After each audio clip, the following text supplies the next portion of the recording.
Hey guys, and welcome back to another YouTube video. In this video I'll be going through the St Kilda vs Geelong game in what was a mammoth AFL fantasy game for me. I had the lowest scorer for the game for me was on my bench was Wintager 95 I think, and then I had 100, 115, 136, 141 and a 133 from Stewart.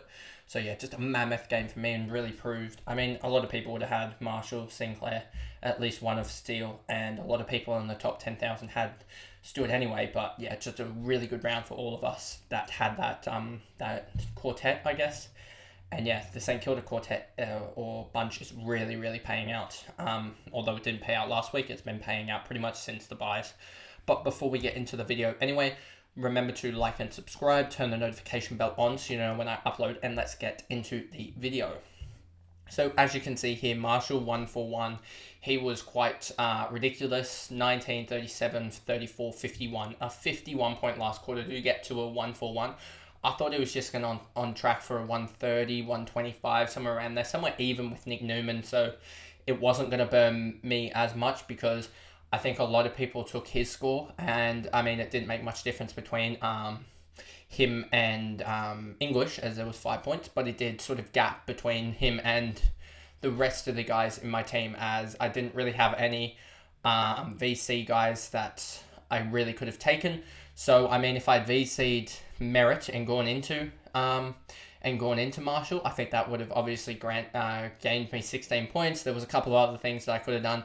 So in the end, I think I could have gained around 50, 60 points with perfect play, but from this round or whatever, and from also just trading out the worst option. But it wasn't too bad. It was a really good round, and I knew Marshall was going to be a good pick. I knew Marshall and English were the picks to go to. I just stuffed that up in going for. I got stuffed over it at the selection table with Ramsden actually playing, but good for him that he actually got to play. Sinclair 136, he was ridiculous. 55 point last quarter as well. So him and Marshall put on 106 in the last quarter. So yeah, they just dined out, I guess. If you look down here, you can see it. He's got 1 mark, 2 marks, 3 marks, 4 marks, 5 marks, 6 marks. Seven marks in the last quarter alone is ridiculous. That's 21 points in itself, alongside 1, 2, 3, 4, 5, 6, 7, 8, 9, 10, 11 disposals, I believe. So we got 11 touches as well, which is at least 22 points. But as you can see here, majority of them were kicks. So again, with that, he's got a 55 point quarter. And did he even lay a tackle? I don't think he laid a tackle. He laid one tackle here. One tackle here. And then did he lay another tackle? Did he only lay one tackle for a 1... Did he lay one tackle for a 130? He might have laid one tackle for he laid one tackle for a 136. That is a ridiculous output. He did well. 36. He was just ultra consistent. Then you have Steele here. He had a massive last quarter, 41 as well. So we had 140. Was that 106 plus 41, 147 between those three alone in the last quarter. And their second halves weren't bad either. Sinclair was 20 and Marshall 34. So that's 54 plus 106. So that's 160 plus Steele's score of 70 in the second half. So that's 230, three guys in the second half is a ridiculous output, considering you wanted probably around 60 per player because you wanted a 120 or so.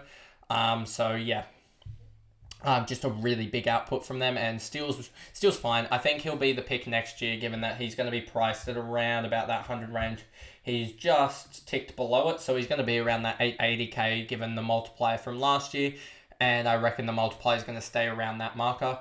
Wood did all right. If we look here, just pretty consistent. Then you have Brad Crouch here, who came alive in the third quarter with 34, as you can see, and then 23 in the last. So the second half, he got 57 as well. So he did really well just to get up to the 100. Wilkie, 97. Wintager had a big last, I'm pretty sure. Yeah, as you can see here, a 35-point last quarter. And just a couple, 1, 2, 3, 4, 5 marks from him in that last quarter was absolutely huge. Just a 35-point last is huge. When Wangadeen Malira only 9 in the last quarter, so it seemed like it shifted to Sinclair and Wintager. But Wangadeen Malira has been really good this year. Anyway, King had, I think did King kick 6 in this game, or was that a couple games ago? But he kicked 1, 2, 3, only three goals, 3 it might have been.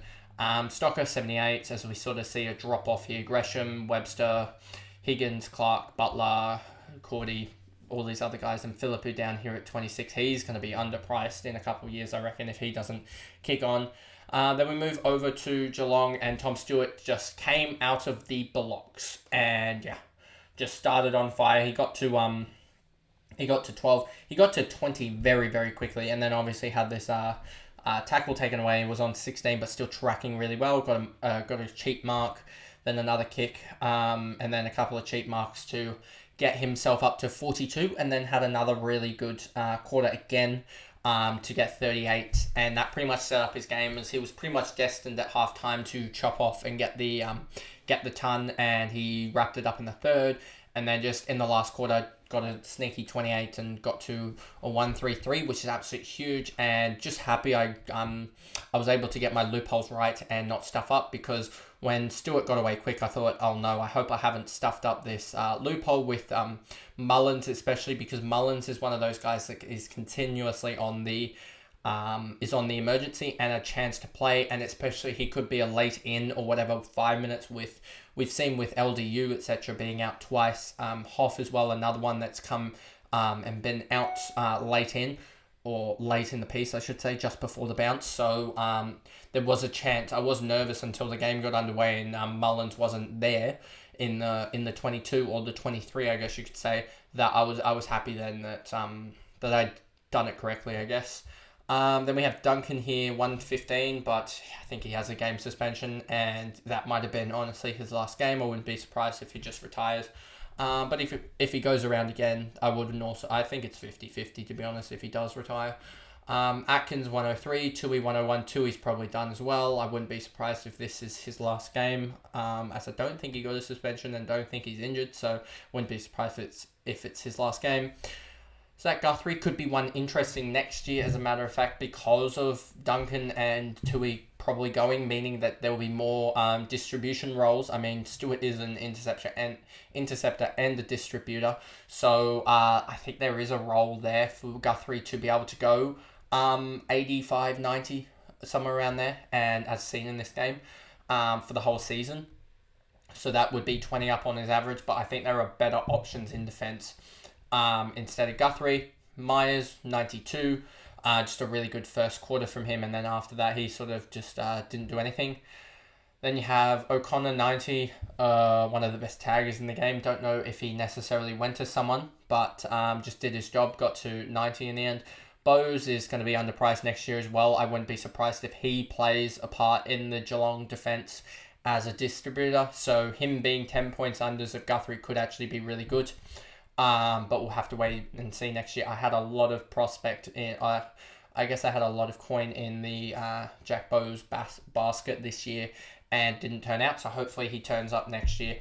Smith's got one game to go, and then his role will be gone. So that could open up more for Tanner Bruin. Holmes, Bruin 73, so he's stuck around that marker, but he did have a bad third quarter, so we see him go up and be that guy that jumps up. I'll wait and see. I don't think he will be, but I thought it was this year when he was priced around 50 to start rather than 70. Jezza Cameron 71, came alive in the last quarter. DeConing, Bahafet, Stengel, Hawkins, Buse, Dangerfield's, he could honestly be done he's close to being done this year or next year. Colin Jansley, Neil just got dominated in the ruck, to be honest. And they seem to have stuffed up a whole kick and mark with him. Wow, they gave him a kick and mark and then took it away. That's pretty funny. Close, Radaglia and Henry played. Did Henry play the whole game, or was he? No, he was a sub and came on in the second quarter and ended up giving away like 4 free kicks or something like that. That was ridiculous. Let's just see here.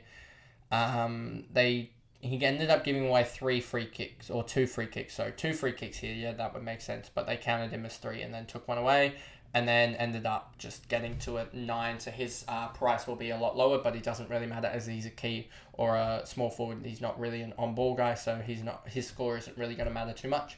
But anyway, that is the recap, and I guess I'll be back for another video with the Swans versus Adelaide goal umpire drama, and as well as the Eagles getting an upset over the Western Bulldogs, which was really surprised. Didn't catch any of the game, but just really surprised that the Eagles got it done. It locked the Swans in the finals, which I'm happy about with a round to go, and locked Saints in as well. But it still means that there is a little bit of a race to go in the top 8. But I mean, it would have shut the top 8, to be honest, off a little bit more if they had won. But it opens it up a little bit for Essendon. Still have a mathematical chance to get in, but they need like a couple of results to go their way. But I guess we wanted to see some other results go so that we had 10, 11 teams playing in the last round for finals. That would have been a little bit more interesting, but just happy my side got through by the skin of their teeth. But yeah, I'll see you guys in that video. Thanks, guys. Goodbye.